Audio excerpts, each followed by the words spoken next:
Hello， 大家好，我是宇哥。今天呢，我们来讲未来人。千百年以来呢，人们都在探索如何去未来这件事情呢，几乎是人类的终极梦想。而近日呢，一个未来人就告诉我们，一切呢都已经实现了。他就在2030年，我们正在经历一场技术上的寒武纪大爆发。让我们进入今天的故事2030未来人预言。以下的故事非常玄幻大家理性观看。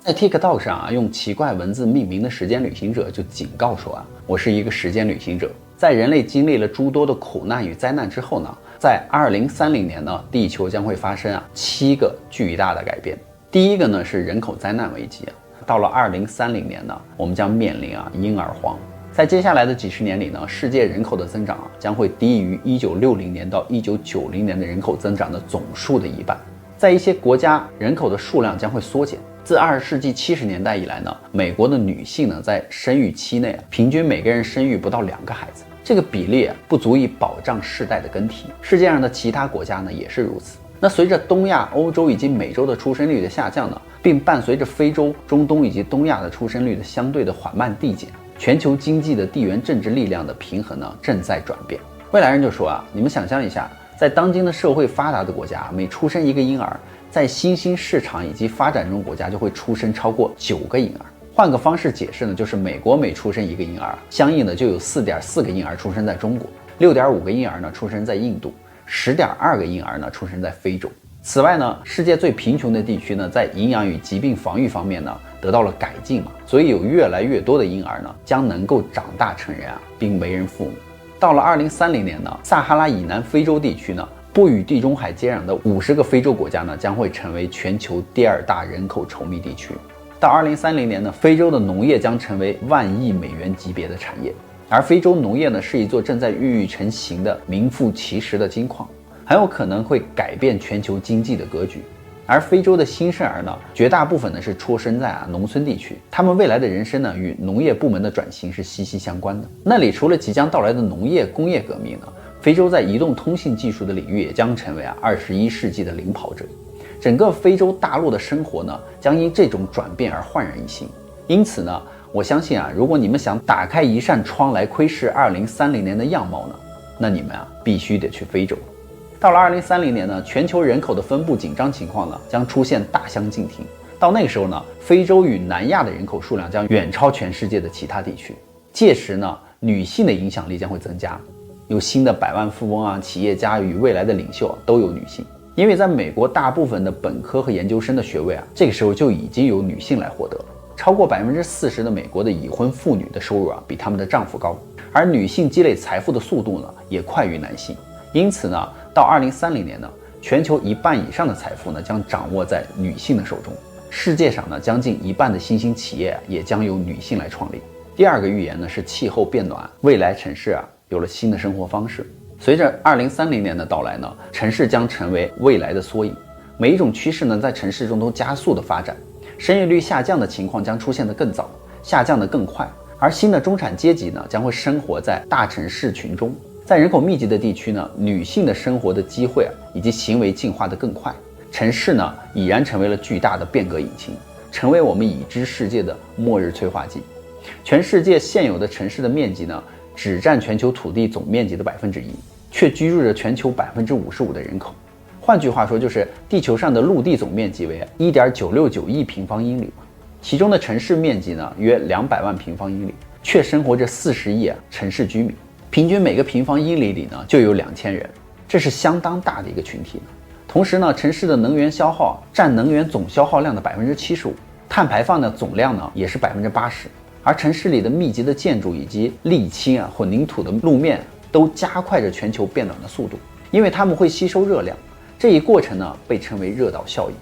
这些情况呢都基于当前的数据而已。那世界各地的人口每周都在以150万人的速度增加，这就意味着会出现新一轮的建设、污染、温室气体排放。在2017年呢，全球人口数超过1000万的城市有29个，到2030年呢将会达到43个，而其中14个呢将升级为2000万以上的人口聚集地。城市发展呢通常还会加剧不平等，随着它们成为世界的标准呢，人们将向潜在的灾难性的社会和气候危机靠近。与农村的无人居住区相比呢，城市更容易受到气候变化以及海平面上升的影响。到2025年呢，全球将有多达75%的人口呢居住在沿海地区的附近，而亚洲呢拥有世界上扩张最快的中产阶级，全球60%的人口居住于此。在亚洲，包括雅加达、马尼拉、胡志明市、曼谷、大阪、上海在内的大城市呢，都极易受到洪水泛滥的影响。在亚洲以外呢，新奥尔良、迈阿密、威尼斯以及亚历山大、埃及呢是最容易受到影响的地区。到2030年呢，世界上2/3的财富将为最富有的1%人所有，他们中大多数人生活在城市。到2030年将会有400个城市中的人口超过100万，这些城市群在本质上都是二元化的，大部分呢是超重、超肥胖的人群，他们沉迷于自己喜欢的流媒体服务以及社交媒体的应用程序。这种趋势呢会导致社会孤立，减少社会参与。许多的城市呢将会成为知识密集型的工人中充满活力的创意阶层的家园。在大多数人面临污染、拥堵、安全威胁有关的艰巨挑战的时候呢，同时也受到了气候变化的影响最大的城市将会遭到淡水紧缺、海水过剩的问题。这些问题呢，最终将以洪水的形式会呈现出来。第3个预言呢是技术创新与未来科技，寒武纪大爆发。到2030年呢，技术变革将会迎来一个新的现实。未来人说，在工厂、办公室、医院、学校、家庭、车辆以及所有类型的基础设施中将出现数十亿台计算机、传感器以及机械臂。在制造业呢，计算机的数量将会首次超过人脑，而传感器的数量将超过眼睛，机械臂的数量将超过人的手臂。我们正在经历一场技术上的寒武纪大爆发。那个时候，从虚拟现实到3D 打印从人工智能到纳米技术，所以呢，就把今天的转变呢称作寒武纪大爆发。那些新的技术呢，就有望解决于从贫困到疾病到环境退化以及气候变化和社会孤立等棘手的问题。到2030年呢，我们可能不必再按照季节来重新整理衣柜了。同一件衣服既可以在冬天为我们保暖，又能在夏天让我们感到清凉。它甚至可以根据室外的温度自己改变颜色。而研究人员近日已经造出了一种智能材料，它的工作原理和人类的皮肤的毛孔相似，会根据周围的环境温度扩张收缩。那这种材料呢，在寒冷的天气呢会收缩绝缘，而温度上升的时候会打开，允许空气流通。纳米技术呢还有可能通过提高能源效率来避免2030年的气候临界点。而高强度的复合材料呢已经被运用于从飞机到汽车到滑雪板以及网球拍等各种产品，它们有助于减少工作时所需要的能量。而建筑业呢也将会因使用的这种材料更耐用、更节能而发生变化。最近的研究表明呢，这个纳米技术呢有望提高隔热效率，减少不可再生资源的依赖性，并将成为打造绿色建筑的重要策略。应用纳米保温材料限制墙体的厚度，是现有建筑以及建筑遗迹最大的节能潜力之一了。在2030年呢，纳米医学呢也成为了诊断治疗多种疾病的一个新领域了。那些纳米机器人可以通过编程呢来传输分子，有效载荷，造成肿瘤血液供应堵塞，从而促使呢组织死亡以及肿瘤缩小。而纳米技术呢还有望为塑料提供廉价的可再生降解的替代品，以避免呢微小的有害的颗粒污染渔业，因为这些颗粒呢会伤害到野生动物且可能会进入食物链。第4个预言呢，万物相关。未来人说2030年呢不再是一个彼此隔离的时代了，而是一个相互连结的时代。人与人、人与商业资源、人与自然、人与知识，它们的连接将会前所未有的增强。同时，物与物、物与大数据、物与云也将会相互依存。此外呢，行业与行业之间、国家与国家之间的连接呢也将会越来越紧密。那个时候呢，万物相关就意味着整个社会的网络体系把所有的节点紧密地连接在一起，这是构成未来社会的基础观念。而未来人的思考行为呢，都需要与万物相关呢作为基础点出发，运用万物相关的观念呢来训练自己，去学习和探索事物与事物之间的联系和规律，让自己呢对世界有更深入的洞察力。他说那个时候你做的每一件事情对这个世界、对他人、对自己的未来都会产生影响。那个时代万物相关。他说在未来呢，几乎所有的主流移动互联网呢都是免费的，所有的商业模式都是建构在我首先要对用户馈赠分享、创造价值、成就用户，进而才有可能成就自己，都是建立在这种理念的基础上的。而在未来呢，有越来越多的问题也不只有一个标准答案，而是有很多种可能性。对于企业管理很多原来的经典教条就开始失效。对于职业的成长呢，移动互联网和大数据就开拓了全新的想象空间。所以你可以把所有的事情做得与众不同。它事实上就预示了未来社会的价值体系网络的多种可能性吧。就像一个生命体一样，细胞组织活跃将会给整个机体带来不断的演进的种种可能。未来呢，也不再是一个有事物边界的时代，而是一个事物边界模糊的时代。未来不再是有一个确定性的时代，而是一个充满变数和不确定性的时代。未来呢，职业的边界会日益模糊。比如说职业之间并不是不可跨越的，一个人可以横向的拓宽自己的职业的可能性越来越大。知识体系之间的边界呢，也日益模糊。一个人只要深入的思考和研究呢，任何的知识领域都可以运用新的视角提出新的发现。行业的边界也日益模糊，随时可以发起颠覆式的创新，改写呢传统的边界。第5个预言是未来的房产。未来人说，未来的房子呢都会建立起云和端的组织构成，来组成居住的智能支持构架。其中的端呢，就包括室内的各种智能终端、智能家具、智能感应器。在获得用户的授权的前提下呢，一方面记录刻画用户的居住行为，另一方面呢，向用户呢提供智能的支持。其中的云呢，主要是远端的云服务，负责用户的居住行为以及大数据的储存、分析与影响。未来呢，会通过空调、冰箱中的智能感应器呢，分析用户的家具电量消耗与设备的安全状况，并给用户呢及时提醒，或自动的发起远程维护。通过智能床垫呢，分析用户的睡眠质量，并在发现异常之后呢，给用户提供社区诊疗服务。通过墙面的智能购物屏呢，来接收用户的商品订单，并自动的派发就近的超市，上门供货。未来的房子呢，就像是一个超大号的手机一样，是人们生活的第一个交互面，给人们的生活呢提供深度的支持与服务。而未来的房地产业呢，也是一个双边平台一边衔接着海量的用户，一边呢衔接着衣食住行学玩等各种商业资源。未来的房地产业呢，在服务好用户、充分掌握用户的需求的基础上呢，也为社会的商业生态系统中其他的节点创造价值，带来机会。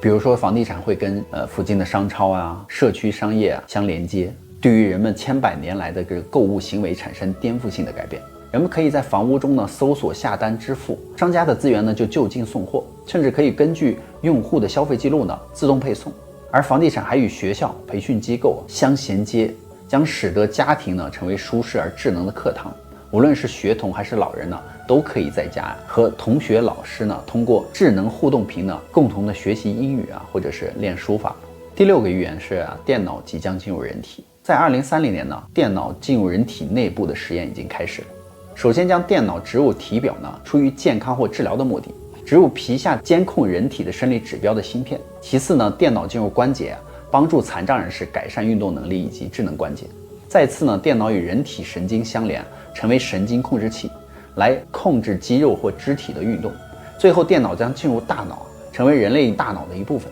人们可以运用思维来直接操控设备，或者是远程程序员直接在脑写程序代码。从电脑与人类的工程分析来看呢，电脑所具有的功能会越来越接近于人类的核心能力。在初期呢，电脑的主要功能是延伸人体的功能。电脑将通过 CPU 和硬盘呢，前所未有的放大了人的计算和记忆的能力。电脑还通过各种软件呢，渲染技术、影视技术，扩展了人类的表达能力。电脑还通过复杂的算法和预测呢，延展了人类对宏观世界以及微观世界的观察判断能力。电脑还通过社交网络呢，使人类始终保持自己与社交网络的交互能力。逐渐呢，电脑就开始慢慢接管了人类的一些能力。例如，许多人越来越不擅长写字呢，把书写的能力就交给了电脑。很多人呢，也通过记事本、日程表呢，把日常的记忆呢，这些任务都交给了手机。那未来呢，还会有人工芯片植入，把对于肢体的控制交给电脑。这就意味着人类逐渐把一些任务交给了电脑的同时呢，相当于逐渐就强化了电脑在这一方面的能力，而弱化自身在这一方面的能力。最终呢，由于人体与电脑的深度融合，电脑将具备人类的一些思维特征与行为模式。随着电脑深度学习的能力的演进呢，电脑将开始呢替代人类回复一些，比如说邮件，处理一些简单的工作，帮助主人下订单、安排行程，甚至呢与主人聊天解闷。到这个阶段的时候呢，电脑呢已经接近于拥有人类思维的模式。与此同时呢，深度的学习技术啊，不仅在帮助人类更深的认识世界呢，更相当于提升了电脑的智能水平，或者说呢，逐渐就形成了某种智能化的社会规则。回想生命的演进史呢，即便是最简单的无机体呢，在被植入了复杂多元彼此连接的环境之中之后，最终呢，也逐渐将成为有机体了，甚至成为了生命。那么现在的电脑啊，具有足够简单的基础结构，高度复杂的大规模连接，多种可能性的生存规则，也将呈现出某种可以自我进化的生态系统的特征。也许有一天呢，电脑将成为人类之外的另一种智慧生命，而那个时候呢，每个人啊都会出现一个电子代理人，他就像阿拉丁神灯一样，来帮助未来的人类呢实现自己的愿望。第7个预言是穿越时空。那穿越时空呢，是人类始终怀有的梦想。而在2030年，人类呢将会在技术创新的支持下呢，获得时空穿越的全新沉浸式体验。在大数据的计算机分析与预测能力、虚拟现实技术的仿真能力以及移动互联网连接的能力、可穿戴设备的感知能力的共同作用下呢，人类将可以实现时间维度上的体验突破。人们戴上智能化的穿越头盔呢，人类可以像倒磁带一样回顾自己的人生经历，回顾自己童年成长的场景。人们甚至可以回退到更久远的历史之中呢，到达历史事件发生的现场，与历史中的人物进行互动。人们还可以向未来迈进，进入未来的生活场景中，体验到未来的日子。而时间维度上的体验突破呢，将与人们的社交、商务、学习相融合。人们可以和自己的伙伴共同沿着时间轴重温友谊，也可以通过到达现场的形式呢去学习知识。所以那个时候呢，未来将真正的出现在人们的感知和体验之中，不仅在于时间和空间维度上的突破呢，在于体验本身的突破。即人类可以获得深度沉浸、高度仿真的体验环境，无论是虚拟环境中栩栩如生的鲜花，还是远程课堂中宛如真人的同伴；无论是历史穿越中的精致细节呢，还是社交游戏中真实的情感。那个时候，虚拟现实将会带给人们前所未有的深刻体验，并间接地影响到了现实的世界。随着技术快速的发展呢，穿越式的深度沉浸体验呢，将成为了生活的一部分。总有一天呢，人们会恍惚于这样的问题我们现在所处的这个环境到底是真实的还是虚幻的呢？最后呢，未来人我们无法证明它是真是假，因为预言呢大多都是一种对未来的憧憬和想象嘛，所以呢，用一种开放性的眼光看待一切事物。那么好了，故事呢，宇哥也就讲完了。